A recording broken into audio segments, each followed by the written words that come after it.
If you want to see how to make this beauty right here, stay tuned. Hey guys, welcome back to Tracie's Place. Today we are making the strawberry crunch cake. So here I have all the ingredients for the cake, including 2 10-inch pans. Yes, it's going to be a big cake. So 2 10-inch pans, 6 eggs, 2 Strawberry Supreme Duncan Hines cake mixes, 1 strawberry gelatin, and this is the 3-ounce size. And we also have vegetable oil.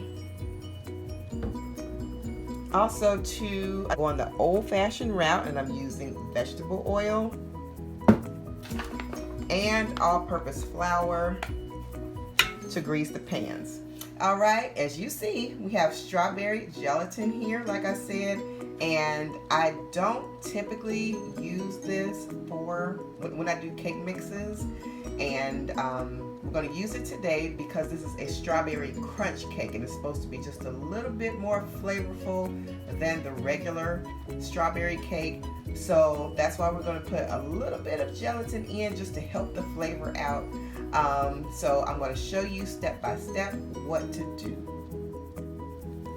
With my little pastry brush here, I'm going to go ahead and put shortening, greasing the pans. I'm doing that with shortening and flour.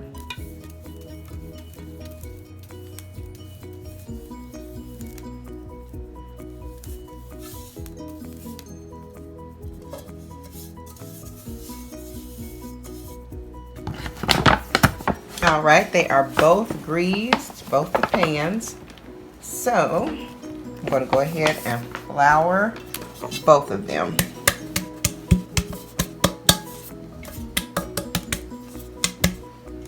And this is how I do it when I have 2 pans. I put the second pan underneath as I turn the flour on the sides and getting those coated. The excess is falling right into my next pan.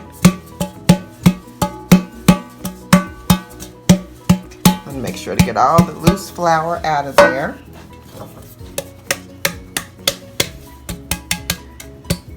And then with this one, since this is just straight flour, I hold this pan above. I know you can't see it, but I'm holding it directly above this bag and doing the same thing, letting the excess flour fall in this bag. All right, you guys, I'm over at the mixer. I have already added the eggs and the water. I've added 6 large eggs, and I've added 2 cups of water. That is what the cake mix called for so far. And I'm going to add the oil. Now I am adding a little bit more oil since I'm adding Jello mix to it.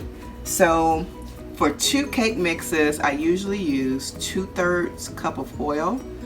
And now I'm adding 3/4 cup of oil, which is just a little bit over 2/3, which I just want to add a little bit more oil, like I said, just because I'm adding the Jello to the mix, the Jello gelatin to the mix. Okay. So now I'm going to go ahead and add the cake mix.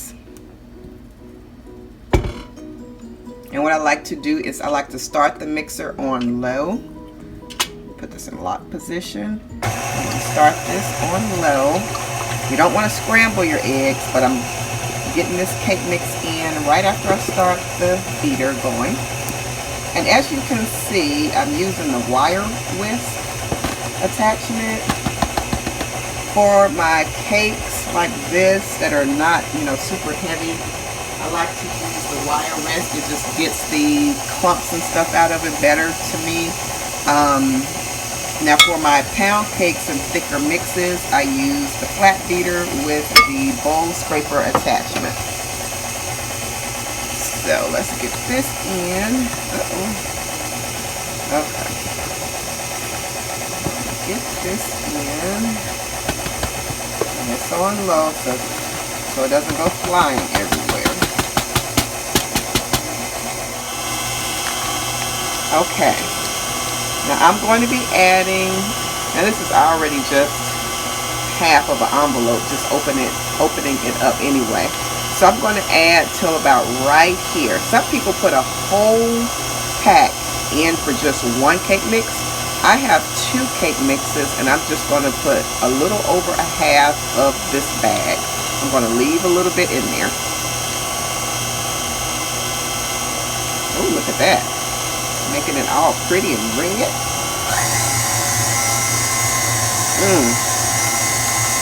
And I don't know if you all saw the video that I made on how to make the strawberry crumble for this cake already. But this gelatin, you all, it smells so good. So good.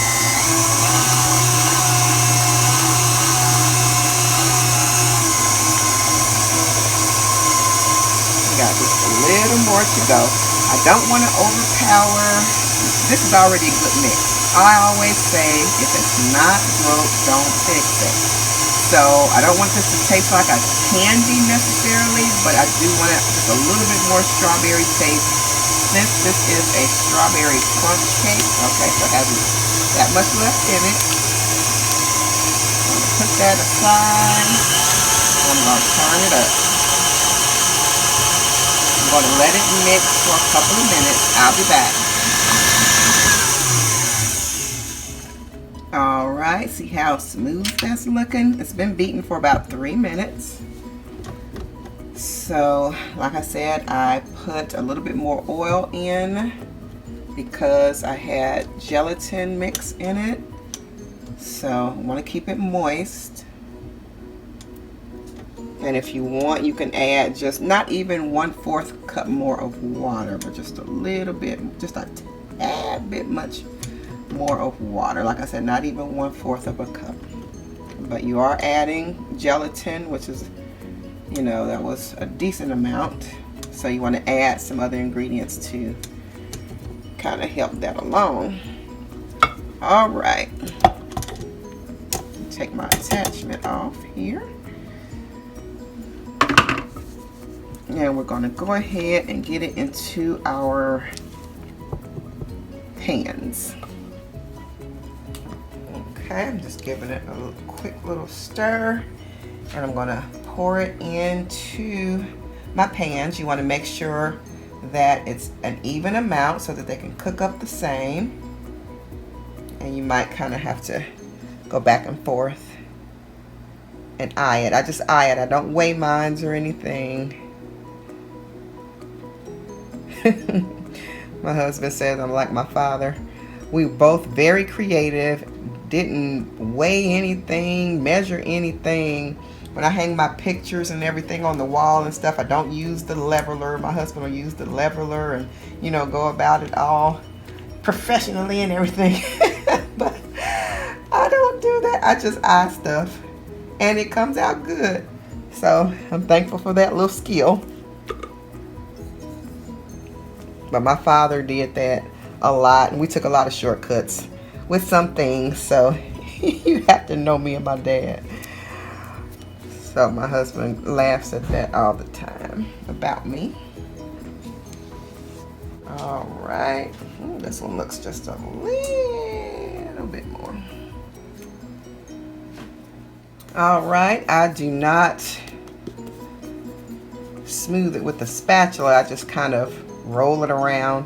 And one trick too, so that you don't have as much of a hump in your cake, is I roll mines around almost to the top, and that makes the cake rise up on the sides. You see how the cake is coming up on the sides? That makes the cake rise on the edges. The lady that I learned cake making from and how to construct cakes, like making wedding cakes and stuff, I went to school for that, took some classes for that, and she said to do it like this, and that helps, and it really does.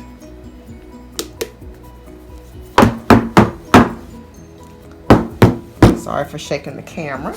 So I'm going to go ahead and get it into the oven. I have a 350 degree Fahrenheit preheated oven waiting. So I'm going to go ahead and stick them in the oven. Alright guys, so in the mixing bowl I have 4 ounces of cream cheese, which is softened, and then I also have a half a stick of salted butter, and to that I'm going to add a half a cup of milk. I'm going to add it a little at a time. I'm going to go ahead and start off my mixer.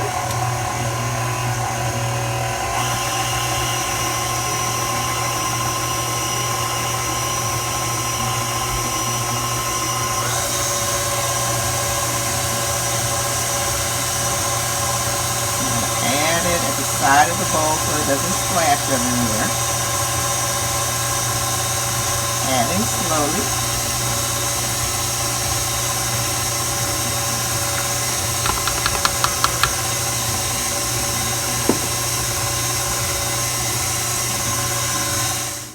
So here I have water. I'm going to add a little at a time.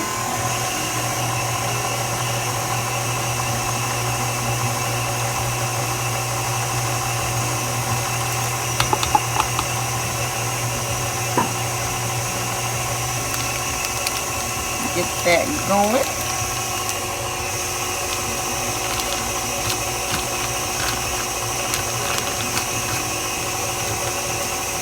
And I just opened a bag of Confectioner Sugar, and this is a 2-pound bag.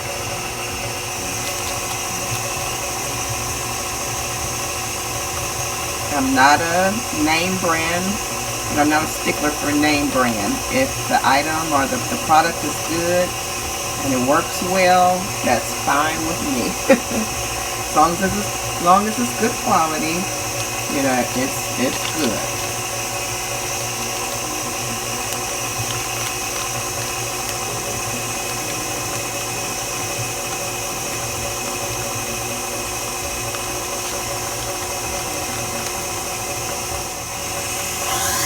You can speed it up to get more of the confectioner sugar off the sides. Slow it back down and add some more.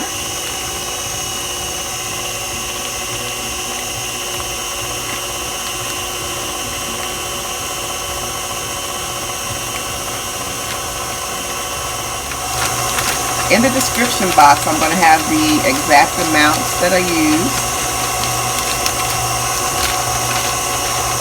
Right now, I am eyeing it. But so whatever I use, I'm going to go ahead and put that in the description box. I am truly an eyer when it comes to adding ingredients. It just has to look right. I've been baking for 20 years now, I believe. And yeah, that I will get it every time. Okay, I just opened another bag, another 2-pound bag of Confectioner Sugar. And this sugar I did get from Aldi's. This Confectioner Sugar is the Baker's Corner. Kroger's has a good Confectioner Sugar. So does Meyer.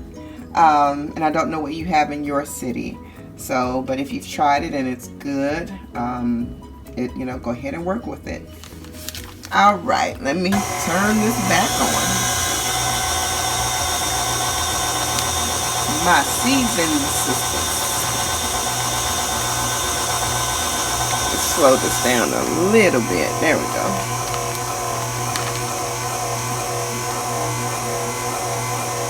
And you can tell when it's too much for your mixer. You add a little bit at a time because your motor on your mixer works hard. It'll work too hard if you put too many dry ingredients in that overpower the wet ingredients. It has to be added a little at a time. And that way you can see if you need more wet ingredients added or if you keep on with the dry. And you can tell by just looking at it or when you stick your scraper or spatula in there.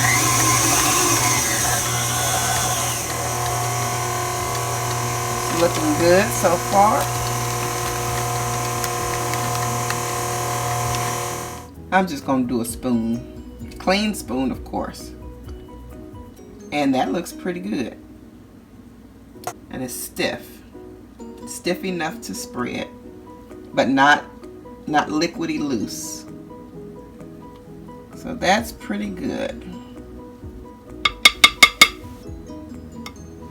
Okay, now for some of the ingredients that people don't too much know about. So the cakes that I still make for people that, you know, that I charge for, when I charge to make them, I won't give those, you know, secret recipes. But these are cakes that I'm not going to make. You know, I'll be making these for family functions and different things like that. I will not be selling these, so I'm going to go ahead and tell y'all what to put in here. Now, everybody doesn't do this. You can, you know, use your own discretion. But the key to a good icing, you all, is salt. And I know I already have salted butter, but adding a little salt in there cuts the sweetness, and that's a big difference in some of the bakery cakes. And the difference between homemade cakes and different secrets and things is you need some salt in your icing, because a lot of people, they always say, you know, the cake was good but the icing was just too sweet. And that's most likely because they used unsalted butter and probably didn't put any salt in the icing. But when you put that salt, that right amount of salt in there, it really cuts the sweetness and adds a savoriness to the icing. Also, now this is up to you. You can use, I know some people just swear almost by, they only use name brand things.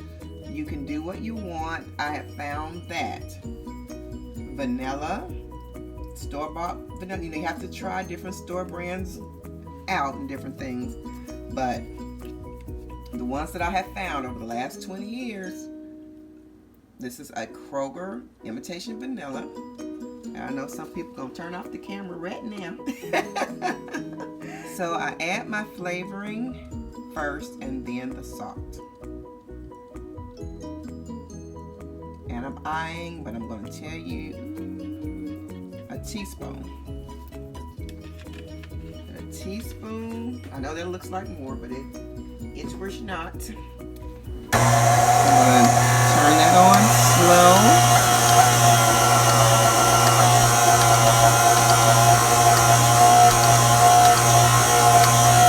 Faster so I can get that flavoring incorporated.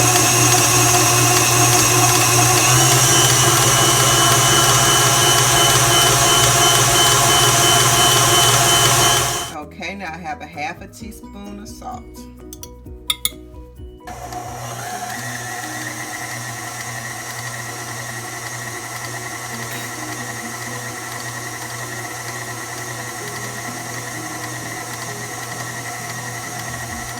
This icing here is not the same icing that I use when I make cakes for other people. It's very similar, but it's not the same icing.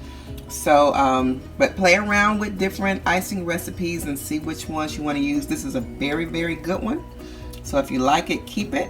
But the ones that I, you know, when I charge people to make them, I won't be giving those recipes out until I stop making those cakes. It just wouldn't be fair. Cakes that I'm not going to be making for people, I am happy to give you the recipe. I am using my cake plate bottom because I'm putting this in a domed cake plate. I'm taking this with me tomorrow for Memorial Day dinner. We've been invited out, so I'm taking a cake.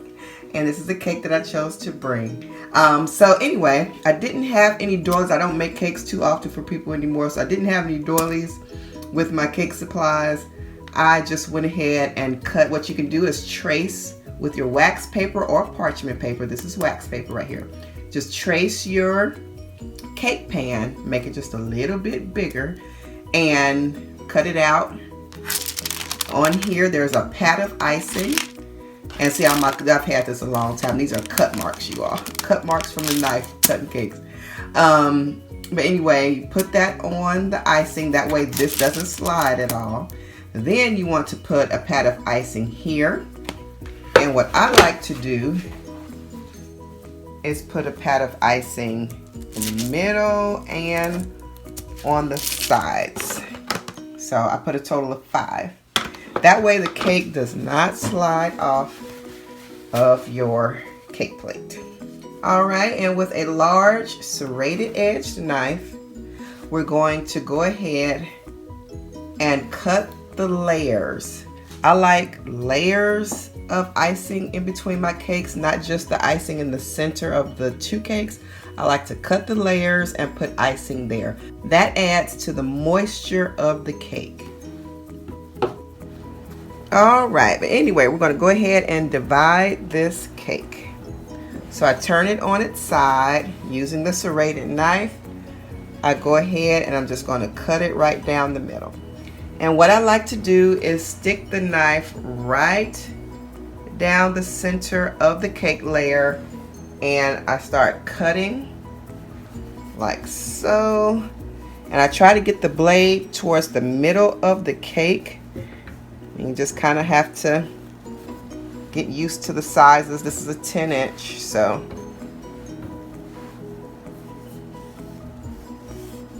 just cut, and keep turning.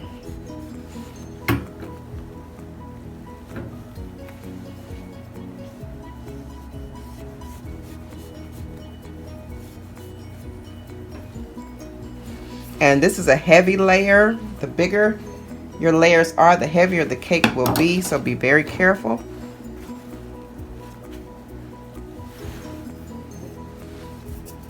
So I'm going to go ahead and get it on my cake plate. Also guys, you can, if there's a hump, you can cut the hump off just with a serrated knife going across the top, the hump. But these cakes came out pretty good, so I'm not going to do that. I like to put the inside layer, the inside of the layer rather, I like to put it facing up. That way when you put icing on it, it sinks in the cake. Some people put the more the harder side up, if that makes sense, the exposed side that was baking, but I like to put the inside of the cut layer up, and the icing sinks into the inside of the cake. It's easier to sink in the cake that way, and your layers get very moist. You want to go ahead and get some icing up on your spatula. And this is an offset spatula. It makes it easy to spread. You don't want a flat butter knife or a flat knife.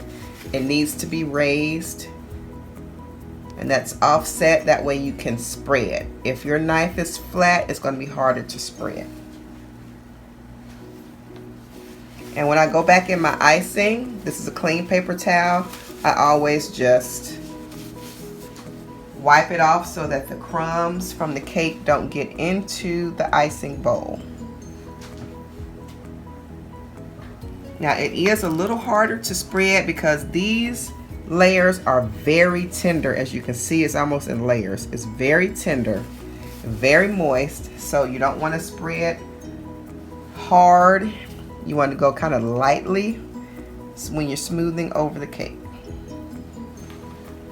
So this is going to take a little bit. I'm going to go ahead and do this off camera. Alright, and given that I'm slicing these layers, I'm not putting a thick coat of icing in the middle of the layers. So I put a thin coat, and then I'm going to go ahead and put just a little bit of the crumble in between. And that's going to add to the flavor of the cake. And remember, this is the crumble that I made already, and it's been in the refrigerator, but I've had it sitting out. And remember, you guys, if you all have a different recipe, you can surely use that if you have a homemade recipe or whatever, but for the sake of this video. And if you are just a busy mom, a busy, you know, what, single lady, whatever, if you're busy and you don't know how to make anything homemade, that's one reason why I wanted to use the box cake too. Not everybody can do homemade and it comes out, you know, good. You have to kind of practice at that sometimes. Alright, so it's just a little bit of the crumble. Just a little bit to add some flavor in between the layers. I'm going to go ahead and put my next layer on top of this one.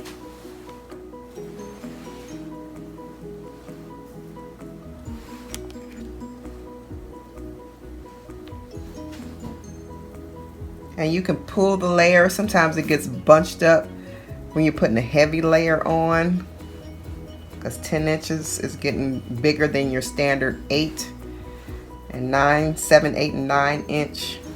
Sometimes it's harder to handle. So, and remember this layer had those jagged edges on it, so I tried to match them up, but they'll be fine. They're going to be covered by icing. Alright, so I'm going to go ahead and get icing on the middle, and it's going to be a thicker layer. So what I'm going to do is take it with this, with my spatula,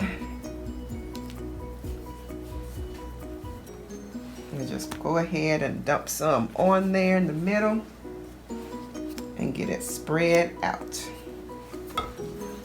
And because the outside of the cake is I guess more smoother, it's not the inside, it's not as delicate. So you can go ahead and smooth the icing with the knife on here with no problem. It's just the inside of the cake is tender and moist, and you want to be very careful doing that. Go slow. But with this, it can handle it. Push the icing out to the edges.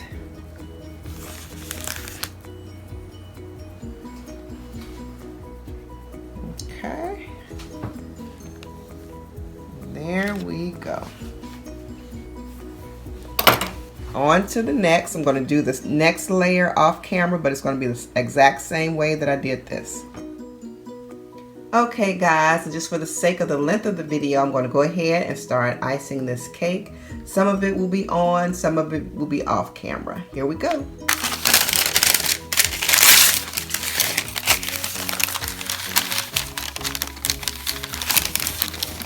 Alright guys, before we get started, you're going to go ahead and stick these papers under the edge of your cake. You're going to tear parchment paper or cut it, whatever you have to do. And you want to do this before you put your cake down. And I'm sorry, I forgot to tell you that. You can do it at this stage also that I'm doing it now. The layers are already, iced in between. I haven't done the outside, so I just went ahead and stuck them around. And that way, when you put your icing on and your crumbles, you can just put them on. They're going to fall on the parchment paper. And then when you get done putting the icing and the crumbles on, you're going to pull the papers and have a nice clean plate. So the layers are all iced. I'm going to go ahead and put the crumble on the outside of the cake. I'm going to start on the top.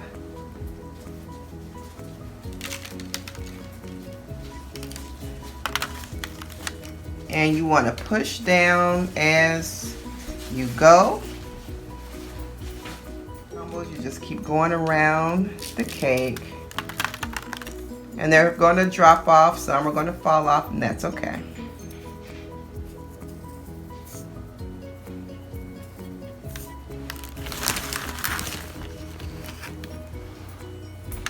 Because remember, we have that paper down and around on the bottom of the cake plate. Okay, so I had to zoom in on these sides. What you want to do is start at the bottom and bring the crumbles all the way up to the top.